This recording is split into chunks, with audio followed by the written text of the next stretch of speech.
on this Victory Monday. Welcome into the PHNX Cardinals podcast presented to you by the DraftKings Sportsbook app, America's top-rated sportsbook. Be sure to like, subscribe, leave us a 5-star review wherever you get your podcasts. I'm Johnny Venerable. He's Bo Brock live in the PHNX studios in downtown Phoenix. And joining us again, the pride of Northwestern, Mr. DA himself, Damien Anderson. And gentlemen, this is our first Victory Monday in almost 260 days, dating back to January 3rd when the Cardinals beat the Dallas Cowboys. Bo Brock, DA, fresh off the first dub of many months for our blessed Arizona Cardinals. How are we feeling?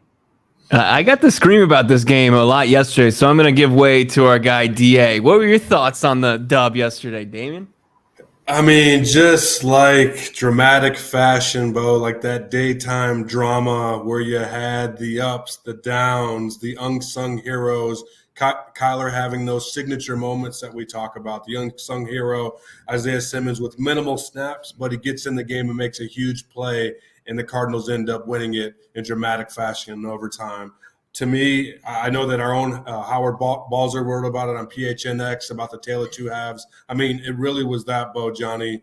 The team was I fell asleep. You guys knew I wasn't feeling good. Fell asleep the first half, woke up, total different ball club. Everyone, the defense from around the ball, what they allowed to the offensive production. I mean, to be a fan, it was funny because if you saw the tweets, I mean, everyone on this panel included, everyone wanted everybody's job the first half, yeah. Right? The team was ass, and everybody, I can't believe they got this guy, that guy, and the next thing you know is Kyler Murray is God. You know what I mean? Kyler Murray, Steve Keim, these guys did an amazing job. But I think that's just sports, man. It's about emotions and dramaticism, and when your team is on the winning side of that, you feel great about it. I mean, if that isn't an indictment on how poorly things went in the first half, it put our poor guy. You're fired. Everyone's fired. But no, I mean, we're rounding up our posse. We're getting our mob ready. We're going to storm Steve Keim's house or whoever's poor house we decided to go to and call for their jobs and run them out of town. But they got another week, Bo. They got another week. No, I mean, we're saying that on Friday. I mean, how much this team needed just a win. I mean, we didn't expect it to come in the fashion that it did on Sunday, but that is like, it can be a cure-all. It absolutely can be a cure-all for an organization that, as Johnny said, 259 days since they got to taste that sweet, sweet, sweet victory. And man, did they do it in Vegas. Again, now that team, I mean, if you look at the other side of the ball, like the Raiders fans are already calling for McDaniel's head because he didn't run the ball in the second half and how his game plan was crap. But look, anytime you can do that to a team, demoralize them and pull one out that you shouldn't have, I mean, that's just beautiful. That's beautiful sports right there. Speaking of heads rolling, I had a video sent for me from a prominent Raider fan calling for Chandler Jones to be cut, saying he is stealing money, sleepwalking, and taking a check through 2 games. And don't you just love to hear that if you're an Arizona Cardinal? We're going to talk about the great job DJ Humphries did against Chandler Jones a little bit later on, but I want to shift from one linebacker, gentlemen, to another. The most polarizing position player on the Cardinals has been Isaiah Simmons each of these first 2 weeks, and of course, he makes the big play in overtime. Then it comes out after the fact, gentlemen, he had his snaps cut during the game, obviously, but in practice, too, significantly. Like, they had no business playing him this week after the performance he had in week 1. A lot of fans are upset. Coaching is the factor. Don't put him in that position. Put him in the best position to succeed. How about this quote from Kliff Kingsbury when asked if he might give Isaiah Simmons whiplash with his treatment? Kingsbury said, I think he's giving us whiplash, of the third-year linebacker. Quote, he can be as good as he wants. We've addressed that many times. It's commitment to football all day, every day. We have seen flashes. If that's not an indictment of Isaiah Simmons, Damien Anderson, the worker, the football junkie, if you will, that is, I don't know how to take that other than maybe they just feel like Isaiah Simmons isn't all in with this team. I mean, that's exactly what it says, Johnny. I mean, and to put it out there, I mean, when you're in a family, you don't necessarily air out dirty laundry, but I think that he was trying to send a message to Isaiah Simmons, knowing that Isaiah was going to log on and watch PHNX Cardinals. You know what I'm saying? Like, he was going to hear it here first. But, you get my point, Johnny. I think that he knew Isaiah would find out, like, hey, we know what you're capable of, but you have to commit yourself. You have to be obsessed with this game, especially when you're, where was he drafted, Johnny? 8th overall. 8th overall. You know what I mean? Like when you're drafted 8th overall, there's large expectations. And to have you go from being, this X factor to have minimal plays in the second game, I would say that Isaiah Simmons is a work in progress right now for the Arizona Cardinals. And what they're trying to put him in there, trying to find opportunities, because we all saw, again, there were opportunities where he had to cover the slot receiver and or tight end, and he got tripped up and or fell down. You know what I mean, in the game. So I think that he plays great where he doesn't have to react and he could just be on the attacking end. I know that I saw you post, Johnny, something about, in the traditional 4-3, the will side linebacker. I agree with that. But do they make that change during the season? I think that their personnel fits that, right? Yeah. In terms of the guys that they have. But in terms of Isaiah Simmons, I think that everybody knows that he's an athletic freak, but it's finding, like I said, work in progress, finding that niche for him to come in. Maybe it will be only, nickel type situations, Bo, where they bring him in where he's just playing space, because I think that we've seen in times where he's had to go man, he hasn't been that successful, right? Yeah. Or maybe it's very specific downs where maybe first or third downs where he doesn't have to think too much or doesn't have to be one-on-one, and he could just be athletic and aggressive. Yeah, I don't think it's going to even be that drastic. I think it's a one-off. I think that this was a message that the team wanted to send him for his performance. I'll tell you one thing. He's not getting the green dot back. I mean, after the first game performance, and it was just too much. The organization, obviously, and then Isaiah Simmons, their intentions were all right and all great, right? You want to take your 8th overall pick and make him kind of the coach on the field, and it was just too much for the young man. And sitting here in year 3, this team really wants to find the best way that Isaiah Simmons can make an impact. And we saw it on full display in just a sample size of snaps, 15 of them, and he makes the big game-changing play against his former Clemson teammate and Hunter Renfrow just by reacting and going and hitting the shit out of somebody. That's what Isaiah Simmons brings to the table. That's where he can be best serve this team, not kind of figuring out, where do I need to be on this play? Do I need to be in the slot corner position? Do I need to get up to the line? Am I blitzing? It's just get out there and just let him react to what's going on out in front of him, figure out what that's going to be. Cardinals are getting a little bit healthier. Maybe with that, they can find that real role where he can excel and trend in the right direction the rest of this season for the Cards. But no, I mean, let me add some context, Johnny, real quick to Kliff's saying that, as far he was joking for the most part, but I think it's also him continuing the message that they were sending last week. When we talked to Isaiah Simmons at his locker, he wasn't happy, and you could tell something was told to him about what his role was going to be this week. He was upset. He wasn't happy, and you could see that. And the message, it seems like, resonated with the third-year player, because when he got his opportunities, and we'll look at him later with the Pro Football Focus ratings, he played well. Yeah. Well, what's frustrating too is I think that a lot of people feel like, well, what have we done? Because he had a decent season last year. Can he build off of the season he had at linebacker last year? He doesn't need to call plays. Jordan Hicks called plays, and Isaiah Simmons was that other inside backer with him last year, and he didn't have a Pro Bowl season, but he had, 100 tackles. He made some splash plays. And I think a lot of us, myself included, it's like, okay, we're just going to build on that this year. And now you've got fellow first-round pick Zaven Collins wearing the green dot and hopefully improving. It's like, why can't Simmons go back to playing the position he had last year? I don't understand that motive by the team. And as people point out, as Claycomb in the chat 91 Claycomb points out, it's like Nick Vigil has no business playing for this team meaningful snaps. He had the lowest defensive PFF grade, and I know PFF grades aren't the end-all be-all, but to me, it's just, he is too slow at the point of attack. Vallejo is average. What's his name? Neiman was fine. Turner? Yeah, Zeke Turner's trying to cover Darren Waller. That's not a good matchup. So to me, it's just like, just put him in his role from last year, and it's his third year, and play him every down. And you're going to give up some big plays, yes, but it's better than having cover a slot receiver. And look, when he makes the biggest play of the game, it's like, hey, everybody, we did it. We can move on. We've got a building block, Damien Anderson. But, I got actually, not to move on from Simmons this quickly, but I got a message yesterday, and they said, I'm upset that Damien Anderson's not on the postgame show, which we all were, but most notably because myself and Bo Brock, have been a little bit critical of old AJ Green on this podcast for the last couple months, and you have been a staunch defender of old Graybeard. And I'm not sure if you saw AJ Green's performance. I It's feel just like Johnny, you and I have been Bo. on. It's Okay, just fine. Johnny. It's just me. Throw me in there with you. Number 18 had a fourth quarter to forget. And so what do you do with Isaiah Simmons? I think on the flip side, offensively, Damien Anderson, after what you saw yesterday, what do you do with AJ Green moving forward?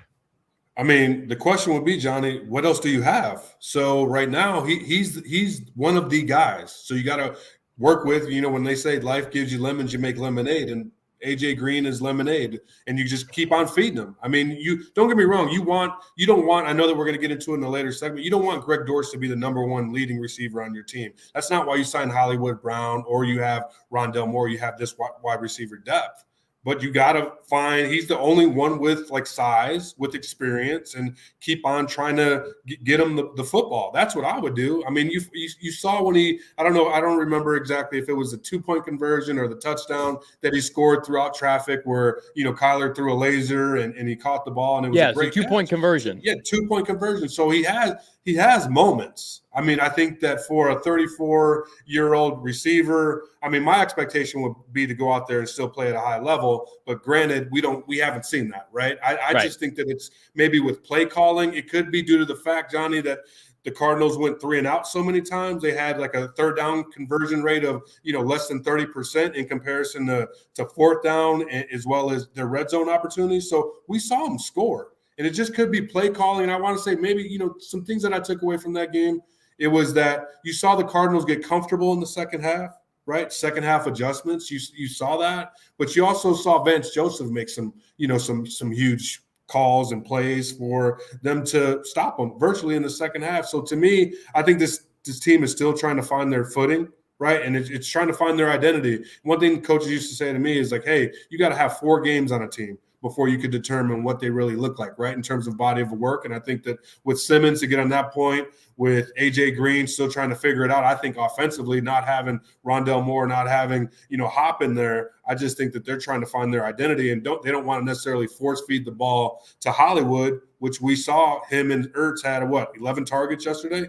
Yeah. But they're doing a better job trying to get them the ball, and I think that they have to do that. But you want a guy like AJ Green involved because besides that, who's the other biggest receiver, Johnny, or a guy with experience? Now it's a tight end, Bo Brock. It's Zach Ertz or Trey McBride, God forbid. He gets a snap. And he had one play. And he had one play. No wide receiver is above 6 foot right now. Right, except for AJ Green. And I think AJ Green is, as far as the role they envisioned for him, bringing him back after an 800-yard performance, 3 touchdown performance at age 33, his first year away from his organization where he was a future Hall of Famer with the Cincinnati Bengals. It was a breath of fresh air. Of course, you had the communication error and you wish that it wasn't as rocky of a road as it was, but he was put in a position not to be successful down the stretch.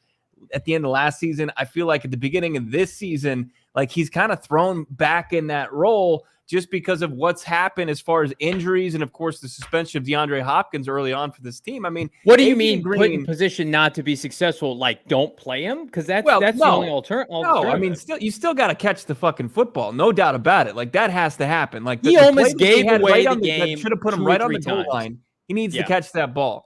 And he needs to be more sure-handed than on that 2-point conversion where Kyler Murray dropped a touchdown too. Dropped the defense. But look, guys, don't get me wrong; they get paid too. Right in terms of the defense. I mean, there were some drops. No, I know there he wants to do it, but can he do it? He's old. He's 34 years old. So he got old hands. He's got to knock the rust off. He got old hands, guys. He's an old man. He's an old man out there. He's like Chris Paul in the playoffs. You get him a wheelchair, you roll him around out there. But to me, it's Greg Dortch, unproven, yes, but youth wins at the skill positions in the NFL. But Greg Dortch is outplaying everybody, though, Johnny. It's not like I agree with you. Youth wins, right, in this game in terms of competency and execution.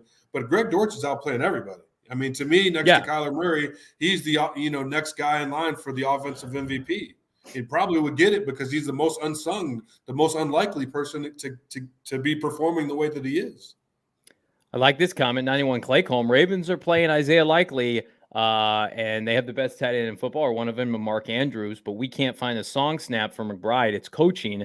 We have one of the worst staffs in the NFL. I wouldn't go that far. I do think that they have a stigma against rookies, which is They gross. won. We makes won, me- Clay Cole. It's the same thing with Isaiah Simmons. It's this, and we've heard it from Vance Joseph as far as just trust, like this coaching staff, into a fault, absolutely to a fault. When you just get 2 snaps out of your rookie class on Sunday, like the Cardinals did, like especially your top pick, that's not great. You don't want that. But obviously, this team and this coaching staff is convicted in what they want from their rookies early on, and they're not seeing it yet. And look, I don't agree with it, but that's the sense I'm getting from this team, Johnny.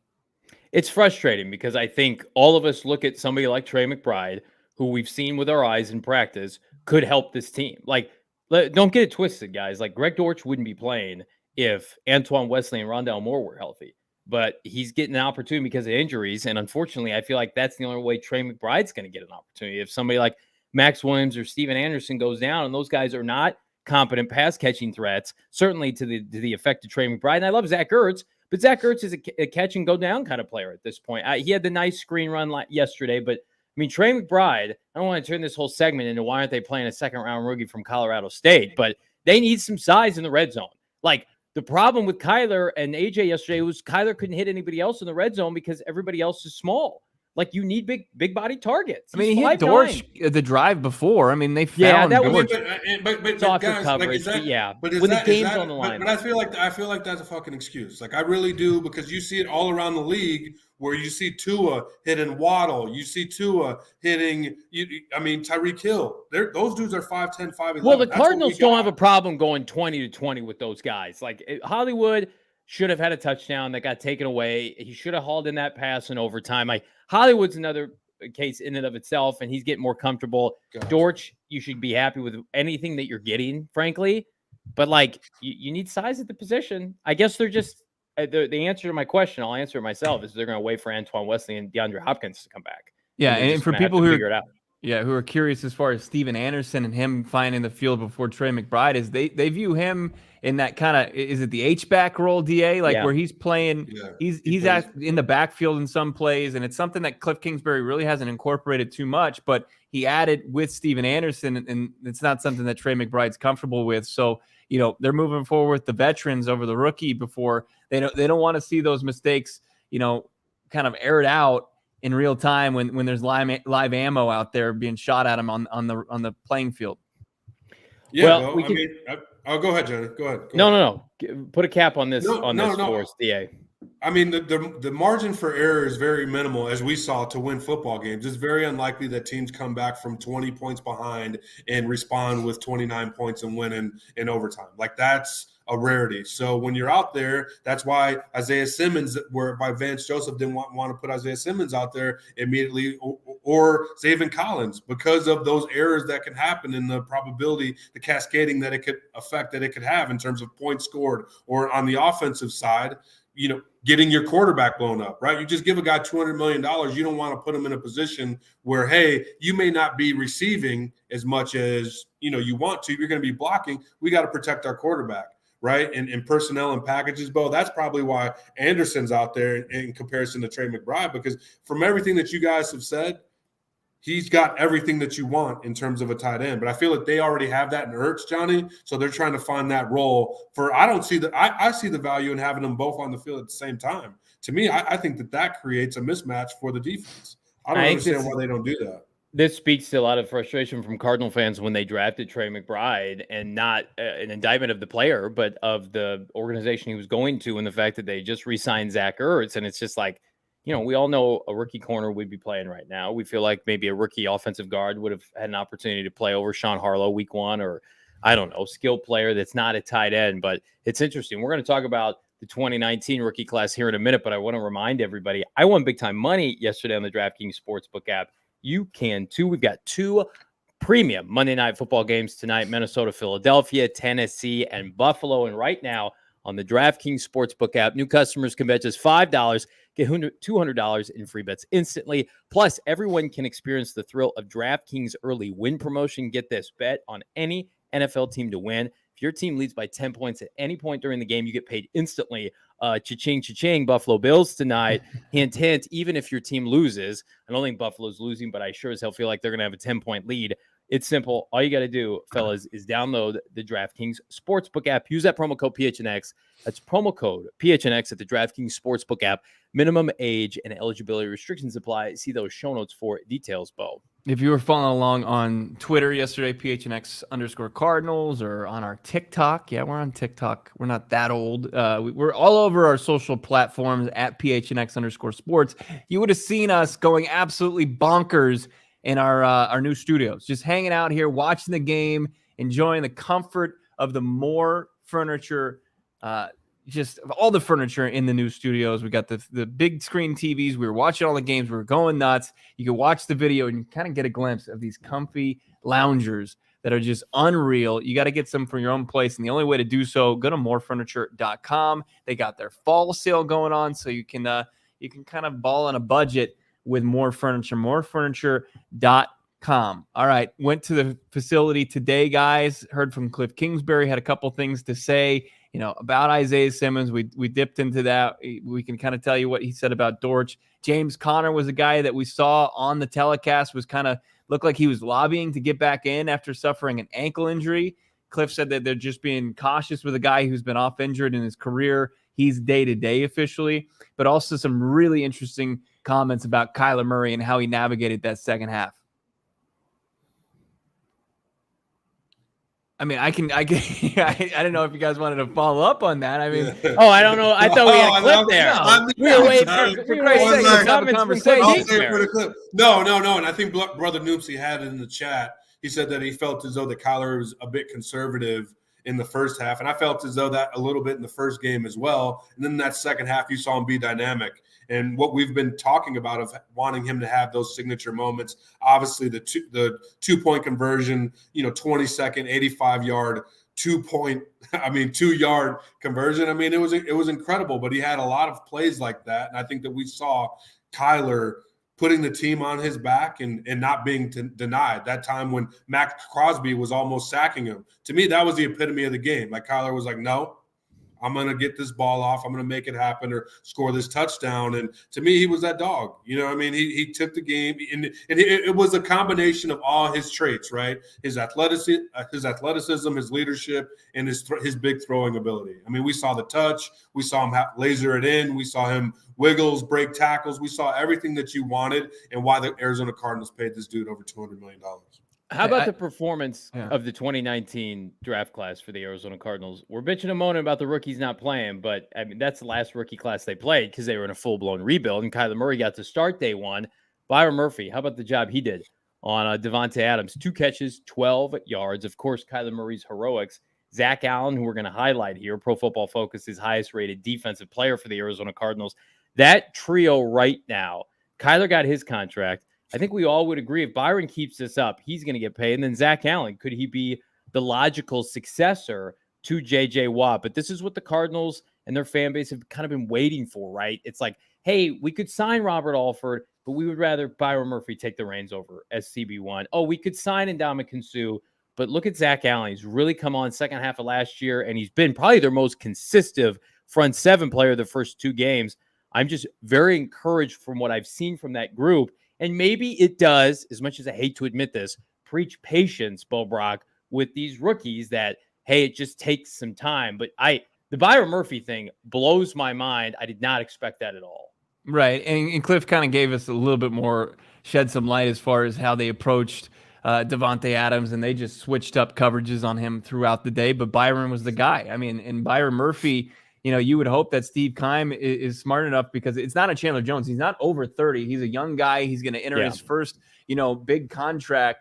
And other teams aren't going to view him as like, well, he fits better in the slot. They're just going to pay him because it's a premium position, the cornerback spot. I'm just concerned that his price tag is going to go up and up and up. I hope the Arizona Cardinals, start to really grind out and start negotiating a new contract for a guy like Byron Murphy, because it doesn't matter where you like him the best. I mean, clearly he's best suited for the slot, but he's just a solid corner in this league, and we've seen that on full display. Those don't grow on trees. Arizona Cardinals need to kind of lock him up. I would say him over a guy like Zach Allen, even though I'm very encouraged by the 4th-year defensive lineman out of Boston College.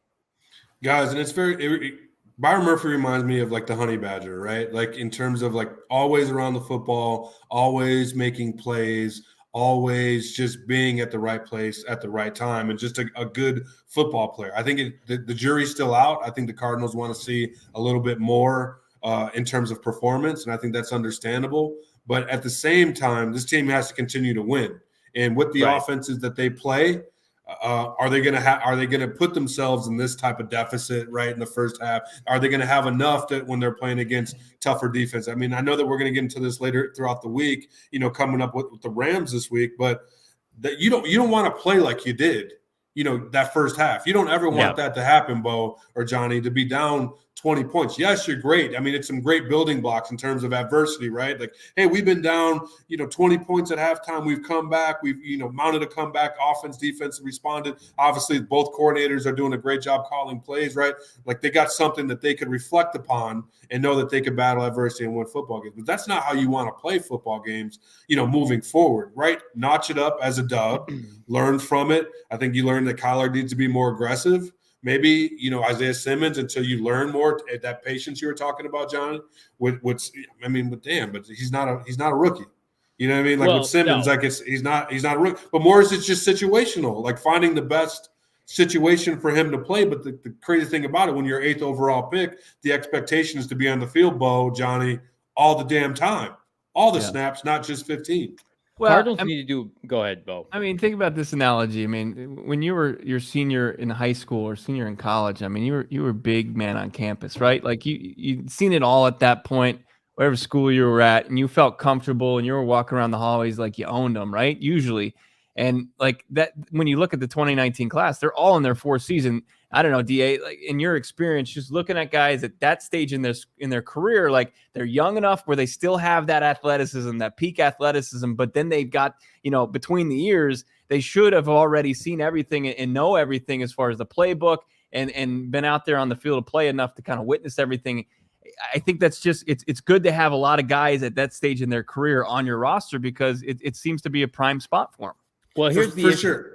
Real quick, Johnny. I mean, the one thing about obviously the defensive secondary guys, I think that they always need depth, but I think in terms of Simmons, his gift is his curse, right? Because with that athleticism, with that size, with that length, they think that he could do it all. But obviously, it's the processing, Bo, as you talked about, paralysis by analysis, thinking too much, can't respond, can't react, can't be aggressive, as we've saw him at times, right? So maybe it's scaling back because, Johnny, we've seen other guys that have been, Hassan Reddick, right? Been, not the best. That was going to be my next point. The Cardinals can't be this organization that have their players in their rookie contracts play well the last year of their career and then go play their best ball somewhere else. It happened with Hassan Reddick, undoubtedly. Whether or not the Cardinals impacted that, I think we all can agree they can. Shit, it's probably going to happen. Prepare yourselves with Christian Kirk. Christian Kirk's probably going to have the best years of his career, and we all root for him in Jacksonville. So are we going to be sitting here a year from now? They allow somebody like Byron Murphy to watch. Cardinals need to have a greater sense of urgency to get these players to play well faster. And I think they feel like they have this luxury of 3 or 4 years, and then they'll pay. Well, no, because then you can't hedge your bet. You really don't know what kind of Jalen Thompson got paid because Jalen Thompson is good today, was good yesterday. Same with Kyler Murray. Give credit DJ Humphries. These guys have proven it. Like, you can't really play that game, and I think that is a coaching problem. Like, for whatever you want to say, and it's an indictment of Vance Joseph, but right now Kliff Kingsbury's in this shithouse with Trey McBride. But I'll specifically focus on the defense because he has been gifted, Vance Joseph, so many young prospects that were taken high in the draft. Simmons, Collins, Zach Allen, Byron Murphy, Buda Baker. You get all these guys. I need to see something before the fourth year, before the contract year. Because, I get it. It's awesome. Byron Murphy has a Pro Bowl year. It's great. It's a problem in spring when you have to franchise tag, when you have to overpay. Like, I mean, it should not take this long, albeit he is a 24-year-old, turns 25 in July or January. Kansas City plays the rookies. You see it right away, right? Are there some bumps in the road? Absolutely. But the Simmons situation, the fact that, like, we're here in year 3, it's not a change of regime. Like, say what you want about Hassan Reddick. He had 3 coaching staffs, right? He had 3 defensive coordinators. It's been Vance Joseph and Isaiah Simmons since day one. It's been Kliff Kingsbury and Steve Keim. The infrastructure is the same. And so for you not to have a written plan out of exactly what you want to do in the same flipping defensive scheme year after year with this player who you've anointed as this unicorn-esque type of player. And we all see it. The talent's not the problem. And we're still having these question marks. You're cutting this guy's snap. The snaps during the season. That to me screams Isaiah Simmons either figures it out next year and they have to overpay him or franchise, or he leaves and goes to like a Baltimore or Pittsburgh or somewhere else, and he gets his kingmaker. He gets like a Vic Fangio-esque. What are we doing right now? What are we doing on a Victory Monday? Why are we that being so bothers me. downtrodden about I'm sorry. future contracts that they give or they don't give? Johnny was going down a rabbit hole. That bothers me. I don't want to see that. Figure it out now. Get me off the screen with my tinfoil hat. This is Figure it all out. JV with just this a couple one. Of cuties there. Johnny was going down a rabbit hole. But no, Johnny, I think I just think everybody's happy, right? Let's just go. Everybody's happy. Got the dub. Victory Monday. But with the expectation like those quotes from Kliff, though, that bothers me. Being 8th overall pick, I think that Isaiah would understand the pressure and the expectation that the fans, that the coaching staff have of him being in 8th round. You know, being a former player, like they give you all this money, they give you all this security, right? There's a certain level of expectation to perform at a high level, to be a player that you're like, damn, every time he stepped on the football field. And as you said, Johnny, there's been moments, but we need a considerable amount of consistency for us as fans, I think, and as coaches to feel good about it. We got happy time talk. We got some positive PFF grades to talk about. But before we do that, I want to remind everybody, we've had so many great turnouts to our many events this year, but I want you to be happy and healthy when you attend. COVID-19 vaccines are free for everybody 5 and older. Those 12 and older are also eligible for a booster shot. Visit azhealth.gov/find vaccine for a location near you, Bo. Continuing to raise the positivity after yesterday's big win. We were cracking beers in studio. Johnny was, I was, Frank Sanders was. We were chugging because we went over 100 likes. We hit 200 likes, and we were putting down beers. Johnny, did you chug that whole beer, by the way? I did. I chugged the entire thing, and then I even went home after. Get the hell out of here, Damien, with your sick ass. You're chugging NyQuil. I'm chugging beers. And then I saw the video after the fact, hit over 200. I went home and I actually chugged a Capri Sun for the 200 likes. Oh, wow. My children's Capri Sun. Nice. Nice.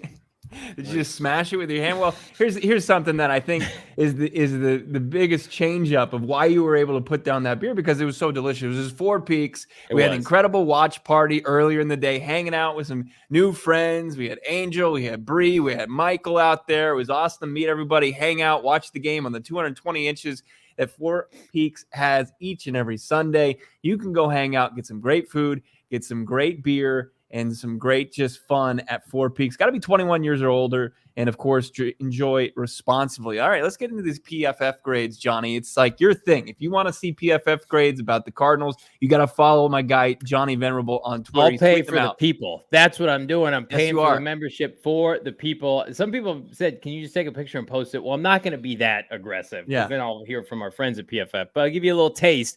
Here's the taste. Notable Pro Football Focus grades, week 2. There it is, gentlemen. I didn't put old Nick Vigil and his 26.7 grade on here. Keeping it positive. K1, Kyler Murray leads the way for the offense, 82.8. On the defensive side, I mentioned it, Zach Allen, 89.9. He also had, I think, a 90-plus pass rush win rate. He and J.J. Watt right now are your 2 best pass rushers, DA, on the team as 3-4 defensive linemen. And then you look at the rest of the offense, and well, that offensive line that we all hammered about all offseason, who's coming back, who's cashing in, who's retiring. Well, they all kicked ass yesterday, especially in the second half. DJ Humphries stonewalled Chandler Jones for the better part of 5 quarters. Justin Pugh returning from injury. I wanted to cut his ass, Bo, this time last week. He's back with a 74.5. The ex-Raider Rodney Hudson at just under a 70. Will Hernandez isn't on here, but he had a pass rush blocking win rate of 83, an elite grade of 83. DA, you look at these ratings, what stands out to you, my friend? I mean, it's always great to have your quarterback there because you know that you're trending in the right direction. In addition, Johnny, to that offensive line and defensive line, obviously the foundation of your team, right, where it stops and starts in terms of O-line, D-line. And it's, to me, I don't necessarily need, the PFF grades, right, to to justify what we already know. I think obviously Right. after last week and this week, to me that was surprising with the 15 plays that Isaiah Simmons had to have that 70.7. Obviously that was an increase with that causing that fumble. I'm sure that's a points added or value added to things like that when you cause turnovers. And Byron Murphy probably got a spike too. But obviously Kyler Murray being aggressive in that second half, putting the team on his back. Zach Allen, I mean, just his motor, his size. He almost looks like J.J. Watt. If you just, glimpse at him, both in terms of the size and just what he does in terms of disrupting. Gardick, I love his motor. I think he's a bit undersized, but just in what he does, he fights and he's trying to always get after the quarterback. I question that just long term. And you just want to see the offensive line continue to build on what they're doing. Because if the offensive line is doing great, Johnny Bo, then Kyler Murray's being able to do his thing. And that's what most importantly what you want to be able to do, man. Here's why I like PFF grades. And people can kind of just kind of deep dive them too much and put too much emphasis on them. But it fills in a lot of the gray area. Like you watch the game and you see the big plays made out there. You see the final score, and then this tells the rest of the story. What I really would be curious to see was what a lot of those grades look like at the end of the first half and how they just skyrocketed up for a lot of those guys because nobody played well for the Arizona Cardinals to start that game. But, Johnny, it might be the biggest K1 stan on Twitter. Is it K1 since day one who hit us up today with Chandler Jones' grade? What was that? I didn't see that. I think it was in the 40s. Oh, no. Yeah, it was not a good day for the Arizona Cardinals all-time sack leader. It was in the 40s. It was not a good day. But here, let's look at some just stats because I didn't see his name on this. Our guy, Greg Dortch, who Kliff Kingsbury talked about today, just how it's a great story and how it's translating more than just a good camp story. Carrying the Dortch, we love it. Receptions, he's leading the Cardinals through 2 games with 11. He's got those on 13 targets. He's catching nearly 85% of his targets. He's leading the team with 118 yards receiving, and he's tied for 10th in the NFL with Yak with 60 yards after the catch and tied for the team lead with 1 touchdown. I mean, he's not just a camp preseason darling. He's an impact maker and one that came out of nowhere that was necessary for this team to at least have an even record at 1-1. I mean, I can't say enough about Greg Dortch. I'm pumped about him. I saw a separation stat in the chat that he's up there with like Justin Jefferson and a couple of elites in the NFL. Tyreek Hill, I think he was like number 2. Yeah. Yeah. You watch him with your eyes and you're like, not only is he open, he's wide open, and then he makes people miss in the open field. And he is not clearly the biggest guy. But I got to ask today, guys, like, what do you do when Rondale Moore comes back? And I don't think any of us anticipate Rondale Moore practicing in full this week. Another game time decision. Maybe they hold him out outright. But I mean, Dortch has earned this opportunity from the start of preseason training camp. I talk about it all the time. He was nicked up. You'd never know it because he goes out and he's a gamer. And you can now game plan and put your offense around him and wrap your arms around him a little bit. You couldn't do that with Rondale Moore. You still can't because you don't know if he's going to be available. I mean, you do that with Rondale Moore with like cushion arm. Your arms are cushioned. You give him maybe a social distancing fist pound from afar. Yeah. Hey, Rondale, maybe we'll. No, I think you go with the hot hand and you try and find opportunities to get Rondale involved, maybe situational, right, or punt return, things of that nature. Get him in space and just get him comfortable. But you go with the hot hand with Dortch, and I think the team is thriving. And any of the good plays from week 1 to week 2 seem to be centered around Greg Dortch, right? I saw in the chat, I think Brother Noopsy even said it, and I agree with him. Greg Dortch is the best receiver the Arizona Cardinals have right now. And, I mean, I think Hollywood's great. He's getting acclimated and whatever. He's learning the offense, due to preseason. I mean, I don't even know how that can happen, Bo. Like, we're at this point, second game of the year, and they're still learning the offense. Like, what was the offseason for? What was preseason for? Greg Dortch learned it just fine, Johnny. You know what I mean? Well, he's been with this team for 2 years, but I'm with you. I feel like, Bo, that Rondale Moore, this Dortch thing might be the best thing to happen to Rondale Moore because it takes pressure off of him. Like, he doesn't have to come back and save the team and fulfill his role. Like, kind of maybe sneak up, slide under the radar a little bit, and then just contribute where you can. It's gonna look like if Rondale Moore gets back and healthy, and let's just say conservatively 4 weeks, right? And you still got a couple weeks before DeAndre Hopkins comes back. Like, this offense is gonna look like the Golden State Warriors playing like 4 guards and a center. The center will either be like Zach Ertz or AJ Green. But I was looking at stats today and it's a very sample size, 2 games. Kyler Murray's highest quarterback rating is when he has 4 wide receivers out on the field. It's 110. So if you get Kyler Murray, there's enough spots in this offense. There should be enough. You'll throw it to somebody. Yeah, I mean, put all 3 of them out there. Put Hollywood out there, put Rondale Moore out there, and put Greg Dortch out there. And whoever's open the most, throw him the damn ball. Or if it's AJ Green, I know Johnny's not going to like it. If he's open, throw him the ball. I think he's not going to. But guys, it could be like an up-tempo 2-minute. But it could be like an up-tempo 2-minute type of situation where they put Hollywood, Rondell, and Dortch out on the field in addition to Hop, and where they're just going up-tempo, no-huddle type deal. I mean, I could see that definitely happening and eliminating a tight end and having, the best 4 in terms of wide receiver out in the football field, Bo, to your point. Because, I mean, if he has success and that's working, that's what they're going to start going, with. And I think in terms of even the play calling too, right?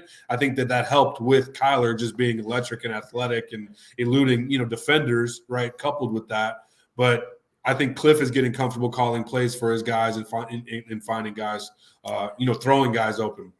Here's what I will say. AJ Green's like that middle reliever in baseball, that aging middle reliever. He's going to get us to the closer, get us to DeAndre Hopkins, get us to week 7, get us to Antoine Wesley and Rondell Moore coming back, and then you can rest, good sir. His ERA sucks. Yeah, it's high. It's in the 6s, right? But he comes in, he's good for a strikeout or 2. Right. And how do you not love Kyler Murray having the immense confidence to continually going back to AJ Green and not pouting? How many drops did he have yesterday? Well, statistically 1. No. But I mean Kyler Murray from his receiving core. I mean, I don't think he was helped all that much late in the game, and clearly had to make plays with his feet. But AJ Green takes some pounding for me. I don't want to be too negative because, Bo, as you mentioned, like he was never really supposed to be in this position. Yeah, I'll take a beat. I want to ask both your opinion on this because Kliff was asked about it as far as the penalty that Kyler Murray took, where the play clock ran out. They got the delay of game. This was on the game tying 2-point conversion. That's where he did hit AJ Green at the back of the end zone. What are your guys' thoughts on it? Hold on, Bo. What did he do? Who caught that? Just for hit AJ Green with an absolute just arrow, just a dot to the back of the end zone to tie it up at 23-all. But what are you guys' thoughts as far as Kyler Murray? Because Kliff Kingsbury said he had 0 problem with Kyler Murray just letting that play clock run out, not panicking and running the play and making sure they got it right, albeit 5 yards from the original line of scrimmage, 7 yards out. Well, that's growth. That's trust. It's maturity in Kyler and not trying to rush it and understanding the situation and circumstances and having the balls to, take a step back and be like, you know what, we're not ready. Let's just take a moment, regroup, and make sure that everybody's comfortable and on the same page. And Kyler ended up being Kyler and, getting some time and throwing, as you said, a dart to AJ Green, who actually caught the ball. And it made some positive things happen. The Cardinals were back in the game, man. Yeah. Without James Conner, their short yardage is in trouble, and hopefully I don't think so, Johnny. I don't think so. I like Williams. I know that's Williams. fine. I just mean in that specific scenario, I can understand not having a problem with moving it back a little bit and giving yourself more space. National media doesn't get that, but the Cardinals have had issues long before this with conversion. So that's not specific to yesterday. Diego7 in the chat says, "Wait, is Wesley really that good, bro? I know he made 1-on-1 catches, but they were perfect throws by K1. What's your thoughts, gentlemen?" I would say he was their best receiver at the end of last year. And I know that's probably not saying much, but he went to Dallas and put 2 TDs on Dallas in prime time. He's a very capable big body receiver. Is he going to go for, 7 catches, 120 yards? No, but like in those scenarios yesterday, he could have been helpful where you're not throwing deep fades on 3rd and 1 to Hollywood Brown in the end zone. That's not a good play selection. And right now I would push back on anybody who says he's not a better receiver than AJ Green at his point in his career. I would prefer the younger, more athletic guy, Bo. I don't know if that's, coming off the groin injury. I just think both of those guys, Wesley, 4th round pick, right, out of Texas Tech where he played for Kliff. Had a cup of tea or a cup of coffee with the Ravens, really didn't get much playing time before last year. Like, you're encouraged, right? But if AJ Green at 34 and Antoine Wesley, if he needs to have a big role for this offense, I think any offense is in trouble. But if they're your wide receiver 3 or your wide receiver 4, I'm fine with both of those guys. But if you're putting them in the situation that they were at the end of last season, you're just it's just not good for anybody. I would take the guy in AJ Green. I think he's got a little bit still even more speed than in Antoine Wesley, and I think that he's better in one-on-one despite what we saw on Sunday. He can box out. He's like a basketball player. To me, and Damien, I'll get your opinion on this. So they have not been in a position to front run. When they took the lead in overtime, this is the first time they had a lead all season. I believe their mindset these first couple of weeks is to be a running team. They just have not been given that opportunity because the defense has been so bad early. But like using K1, the read option with Darrell Williams was fantastic. Getting James Conner going earlier in the game, solidifying yourself up front with the offensive line. Like, doesn't it make sense that's who they want to be right now? And that's why they have these blocking tight ends active over Trey McBride. You got to think that, right? I mean, that makes logical sense, Johnny, and you need that to be balanced, right? I mean, you don't want – I mean, granted, as we talked about, the Cardinals have leveraged their bets heavily on the offensive firepower that they have, but I think being balanced helps out, Kyler Murray. I think opening it up, having 4 wide receivers, 3-4 combination, and running the ball, James Conner and running backs of the past. And we saw it even benefit this, yesterday in terms of Williams and Eno Benjamin just finding, little slivers, right, of opportunity and just, running and breaking tackles, right? It's all they want is positive yards, I think. I think that's what they want from their run game. If they get 3.5, 4 yards a carry and convert on, 3rd or 4th down or in the red zone, they're doing their job running the football. And if you get a big play out of the running game, that's beneficial. And I think it's, as you talked about the read option, Johnny, I think that's just fitting in the Kyler skill set, right? Yeah. I mean, you want to get them out on the perimeter. You want to get them, obviously that 2-way go. And I mean, you could even pass out of that, right? I fake like you're doing the option, drop back and throw the bubble screen or any type of, passing combination. So I see them continuing to build on those packages.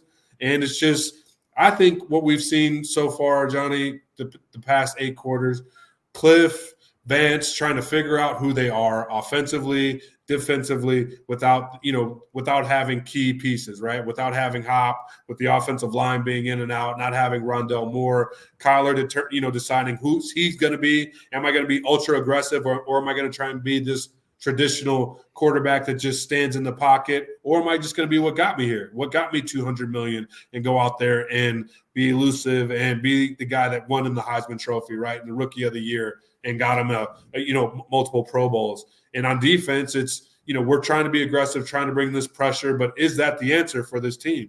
Johnny, does that make the most sense with where they're trying to be? And I think it's a lot of unknowns, but to sit here at 1-1 to overcome that adversity of 20 points, it's better than 0-2. I'll tell you that. You know what I mean? It's definitely better than 0-2, and you're feeling good about the chances going into this Sunday.